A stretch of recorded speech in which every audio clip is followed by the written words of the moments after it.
The environments that we learn in can be many and varied. Many people find that they are learning all the time and everywhere. A bus stop is as likely a place to learn something new as a library. But when we sit down to do the work of learning, what does our personal learning environment look like?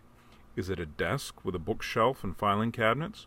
Or is it a collection of web browsers, bookmarks, digital stickies, and social media feeds? For most people these days, it is a combination of both. Setting up our physical space is often easy, as the basics are fairly standard, but our digital space is not as straight ahead. Our digital personal learning environment is affected by the devices that we use, what applications and platforms are popular and used by others in our learning community, and our own learning styles and preferences. It doesn't help that the digital realm is changing at an incredibly rapid pace, and a tool that is in vogue today may very well disappear tomorrow. Learning is a social activity. Even in the most solitary forms of learning, one is interacting with the ideas of others in order to form ideas of one's own. Who you interact with is important to consider when developing your personal learning environment. How do they communicate with you? What kinds of information are you sharing? Are these people organized in natural groups, or are they individuals? And are any of these people just learners, or are they just teachers? Or perhaps they're a combination of both. How does who we learn with affect how we set up our personal learning environment? What tools do we need to use to make us effective learners? Clearly, if we are learning with others, we need to be able to communicate with them. Email is an obvious tool for communication, as is speaking face-to-face. Books and websites are also ways of one person communicating ideas to many others. Social media is increasingly being used as a way of members of learning networks or communities to gather to talk about issues that they are learning about.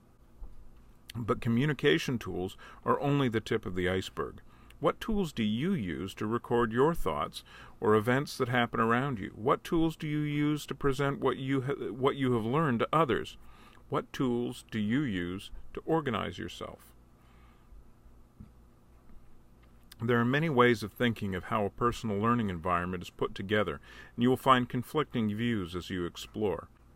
One of the more confusing ideas is that some people use the label PLN, or Personal Learning Network, to describe what I would call a personal learning environment. At the end of the day, a PLE is personal, it is social, and it is about learning. Your personal learning environment will be completely different than that of anyone else. The way I like to think of a personal learning environment is that it has three components: a portal, a portfolio, and a personal learning network, or PLN. Let's look briefly at each section before you go to the gallery and explore a wide variety of ideas for building your own space. A portal is an entry point. It allows certain things in and filters other things out. In an age when there is so much information available to us, it is important that we have ways of managing the information heading our way. Some people simply bookmark web pages in order to return to them on a regular basis. Other people follow news feeds using RSS and other technologies. Some allow their communities on platforms like Facebook or Twitter to tell them what they need to know. Whatever your method is, it is important that you have a method of separating useful from non-useful information. A portfolio is a place to keep all the products of your learning.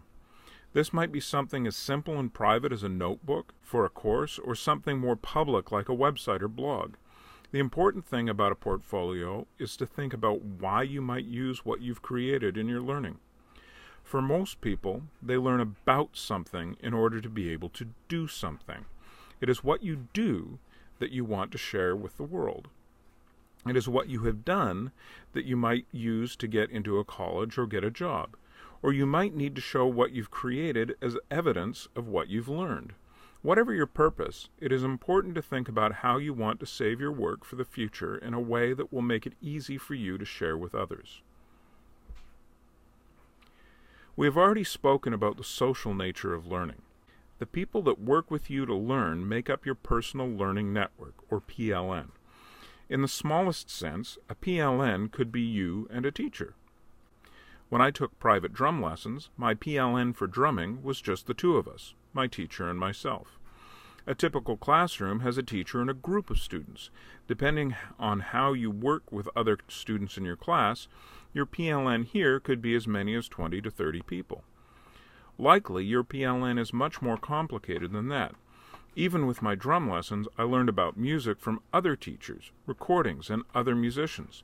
My PLN for music at the same time was much greater than just the two people in the room during a lesson, and each of the members of that PLN communicated with me in different ways. Some I only ever heard on recordings. Some I rehearsed and performed with. Others were constantly engaged in a conversation about music with me. It is important to think about who the members of your extended PLN are. How do you communicate with them? In what ways do you learn from them? There is an exercise elsewhere in this quick MOOC that will help you to think this through and organize your tools for communication to best serve your PLN.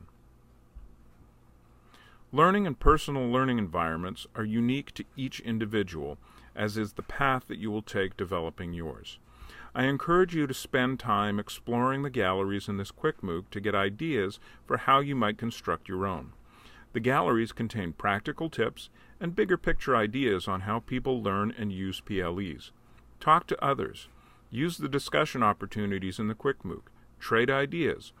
Post video tours in the blog and comment on others' blog posts.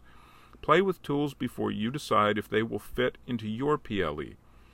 Build your PLE and don't be afraid to build it again and again.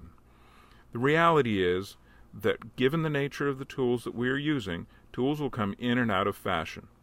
New tools will be invented that you will want to add to your PLE, and others will fade into disuse or be killed by their creators. Your PLE today will not look the same today as it will in a year, nor should it. And most importantly, have fun with the process. See you in the quick MOOC.